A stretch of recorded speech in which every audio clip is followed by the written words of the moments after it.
Want to save time, water, and effort in your garden this season? These 4 clever gadgets can completely upgrade how you grow.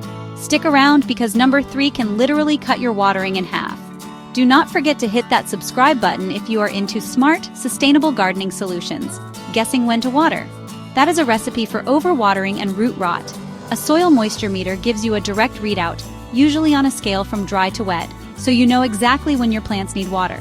Most models are analog, no batteries needed, and cost less than $15. Great for beginners and pros alike. Traditional sprinklers waste water. But with drip irrigation, you deliver water slowly and directly to the base of each plant, reducing evaporation and runoff. Drip systems have been proven to save up to 50% more water compared to overhead watering. They are easy to install and ideal for raised beds, containers, and even in-ground gardens. A hori-hori knife replaces your trowel, weeder, and even your pruner. This Japanese-inspired blade slices through roots, digs into compacted soil, and even has measurement markings for planting depth. It is a favorite of master gardeners for good reason: durable, versatile, and long-lasting.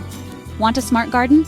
Some sensors monitor light, temperature, humidity, and soil moisture, and send all the data right to your phone. These tools help you fine-tune where to place plants or when to adjust watering and light. Perfect for container gardening or indoor herb setups. These garden gadgets are not gimmicks. They solve real problems, save time, and help your plants thrive. Like this video if you learned something new, and hit subscribe for more no-fluff, real-world gardening tips every week.